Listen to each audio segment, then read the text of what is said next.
Ready. അപ്പോൾ ഇതിൽ നമ്മൾ കഴിഞ്ഞ ക്ലാസ്സിൽ നമ്മൾ 4 ചിത്രങ്ങൾ വരച്ചിട്ടുണ്ട്. ഇനി നമ്മൾ വരയ്ക്കാൻ പോകുന്നത് 5ാമത്തെ ചിത്രം വരയ്ക്കാൻ പോകണം. 5ാമത്തെ ചിത്രം എന്ന് പറഞ്ഞാൽ ശ്രദ്ധിച്ച് കേട്ടോളൂ. 5ാമത്തെ ചിത്രം എന്ന് പറഞ്ഞാൽ കഴിഞ്ഞ ക്ലാസ്സിൽ ഞാൻ അടുത്ത് ഒന്നുകൂടി കാണിച്ചു തരാം. ഈ 4ാമത്തെ ചിത്രം, 3ാമത്തെ ചിത്രം, 2ാമത്തെ ചിത്രം, അതേപോലെ തന്നെ ഇത് 1 നോക്കി നോക്കാം. ഇതിൽ 5ാമത്തെ ചിത്രം എന്ന് പറഞ്ഞാൽ എഫിനും ഓക്കും ഇടയിലാണ് എന്ത് ചെയ്യുന്നത് വസ്തു വരുന്നത്. അപ്പോൾ 5ാമത്തെ ചിത്രം നോക്കാൻ പോകാം കേട്ടോ. ഓക്കെ, 5ാമത്തെ ചിത്രം വരയ്ക്കാം. ആദ്യം നമ്മൾ സാധാരണ വരയ്ക്കുന്ന പോലെ എന്ത് ചെയ്യുക, പ്രകാശിക അക്ഷം വരയ്ക്കാം. ശേഷം എന്ത് ചെയ്യുക, ലെൻസ് വരയ്ക്കുക. എന്ത്, നമ്മൾ കോൺവെക്സ് ലെൻസ് വരച്ചു. എന്ത് ചെയ്തു, ഓ അടയാളപ്പെടുത്തി വെച്ചു. റെഡിയാണല്ലോ. ഓ അടയാളപ്പെടുത്തി വെച്ച ശേഷം ചെയ്യേണ്ട കാര്യം എഫ് അടയാളപ്പെടുത്തുക. ഈ സൈഡിൽ എന്ത് ചെയ്യുക, മുഖ്യ ഫോക്കസ് എഫ് അടയാളപ്പെടുത്തുക. ഇവിടെ എന്ത് ചെയ്യുക, തൊട്ടപ്പുറത്ത് 2F അടയാളപ്പെടുത്തുക. ഇവിടെയും തൊട്ടപ്പുറത്ത് എന്ത് അടയാളപ്പെടുത്തുക, 2F അടയാളപ്പെടുത്തുക. നമ്മൾ വസ്തു വെക്കുന്നത് ഏകദേശം ഇവിടെയായിട്ടാണ് വസ്തു വെക്കുന്നത്. നേരത്തെ വരച്ച പോലത്തെ എന്ത് ചെയ്യുക, ആദ്യത്തെ വരെ ഇങ്ങനെ പോകും. സെൻട്രലെത്തിയതിന് ശേഷം ഓയുടെ അടുത്തെത്തിയതിന് ശേഷം എന്ത് ചെയ്യുക, ഓയുടെ തൊട്ട് മുകളിൽ നിന്ന് ഏതിൽ കൂടി കടന്നു പോകും, എഫിലൂടെ കടന്നു പോകും. അടുത്ത വരെ പോകുന്നത് എങ്ങനെയാണ്, ഓയിലൂടെ കടന്നു പോകണം. ഓക്കെ, അപ്പോൾ എന്ത് ചെയ്യും, ഇതൊരിക്കലും ഈ സൈഡിൽ കൂട്ടിമുട്ടില്ല.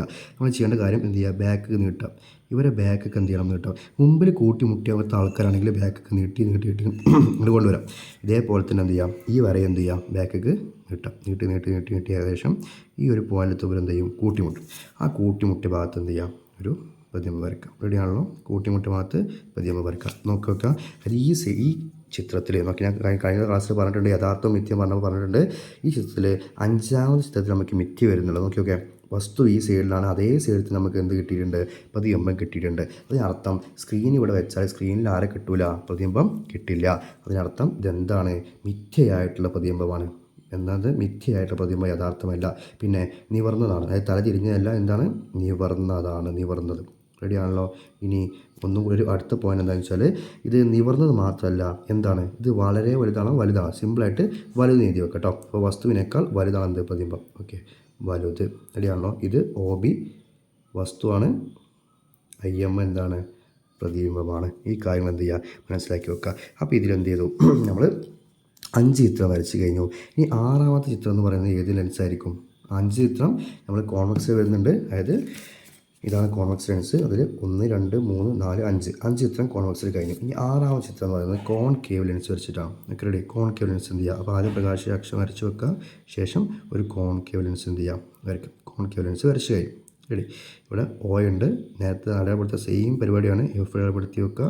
പിന്നെ എന്ത് ചെയ്യുക, ഡബിൾ എടുത്തിട്ട് 2F അടയാളപ്പെടുത്തി വെക്കുക. 2F അടയാളപ്പെടുത്തി വെക്കാം. ഈ അളവൊക്കെ തുല്യമായിരിക്കണം കേട്ടോ. മനസ്സിലാക്കേണ്ട കാര്യമാണ്. ഇനി നമ്മൾ എന്ത് വരയ്ക്കാൻ പോകണം, ചിത്രം വരയ്ക്കാൻ പോകണം. ശ്രദ്ധിച്ചിരിക്കുക. ചിത്രം വരയ്ക്കാൻ പോകണം. നമ്മൾ വസ്തു വെക്കാൻ പോകണം. നമുക്ക് എവിടെ വേണമെങ്കിൽ വെക്കാനോ തൽക്കാലം വെക്കാൻ പോകുന്നത് 2Fനും Fനും ഇടയിൽ എന്ത് വെച്ചു, വസ്തു വെച്ചു. 2Fനും Fനും ഇടയിൽ. ഇത് ശ്രദ്ധിച്ചിരിക്കണം, കാരണം ഇത് കുറച്ച് ചെറുതായിട്ട് സാധനം വരിക. ശ്രദ്ധിച്ചാൽ മാത്രം മനസ്സിലാവുള്ളൂ. ആദ്യത്തെ വര നേരെ ഇങ്ങനെ പോകും, എഫിൻ്റെ ഈ ഓടെ മുകളിലെത്തും. നമ്മൾ ശ്രദ്ധിക്കേണ്ട കാര്യം, ഞാൻ കോൺകേവ് ലെൻസിൻ്റെ മുഖ്യ ഫോക്കസ് പറഞ്ഞപ്പോൾ ഒരു കാര്യം പറഞ്ഞിട്ടുണ്ടായിരുന്നു. ഈ ചിത്രത്തിൽ പറഞ്ഞിട്ടുണ്ടായിരുന്നു. നോക്കിയൊക്കെ, ഇങ്ങനെ വരുന്ന പ്രകാശം ഇവിടുത്തെ ഒരു പോയിന്റ് ലക്ഷ്യമാക്കി ഇങ്ങനെ വിട്ടിക്ക് പോകുന്നതായിട്ട്, ആ പോയിന്റാണ് മുഖ്യ ഫോക്കസ് പറയുന്നത്. മുഖ്യ ഫോക്കസ് ലക്ഷ്യമാക്കി ഇങ്ങനെ അകലേക്ക് പോകുന്നതായിട്ടാണ് നേരേക്ക് വരുന്ന വരകൾ പോവാം.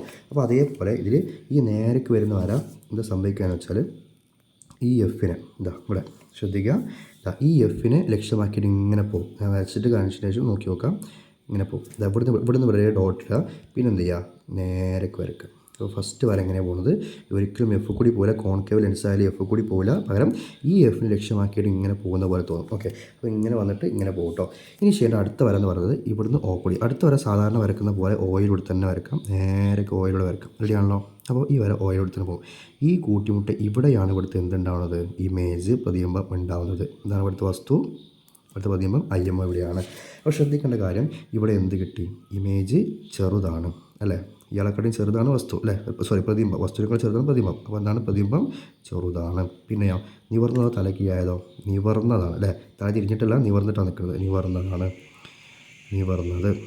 ഇനിയോ, യഥാർത്ഥമാണ് മിഥ്യയാണോ, മിഥ്യയാണ്. കാരണം ഈ സൈഡിൽ തന്നെ കിട്ടിയുള്ളത്, ഈ സൈഡിലുള്ള കിട്ടുന്ന പ്രതിബിംബം ഫുൾ എന്തായിരിക്കും, മിഥ്യയായിരിക്കും. അപ്പോൾ എന്തൊക്കെയാണ്, ചെറുത്, നിവർന്നത്, മിഥ്യയായിരിക്കും. ഇത്രയാണ് എന്ത്, ചിത്രം വരക്കാനുള്ള കാര്യങ്ങൾ വരാനുള്ളത്. റെഡിയാണല്ലോ. അപ്പോൾ നമ്മൾ 6 ചിത്രം വരച്ചിട്ടുണ്ട്. 1 6 5, പിന്നെ ഏതൊക്കെയാണ്, 6 5 പറഞ്ഞതിന് ശേഷം 4 പറഞ്ഞു, 3 പറഞ്ഞു, 2 പറഞ്ഞു, പിന്നെ ഏതാണ്, 1ാമത്തെ ചിത്രം. ഇത്രയും കാര്യങ്ങൾ എന്ത് ചെയ്യുക, മനസ്സിലാക്കി വെക്കുക. അടുത്ത ക്ലാസ്സിൽ നമ്മൾ പുതിയൊരു ടോപ്പിക്കായിട്ട് വരുന്നതാണ്. ഓക്കെ.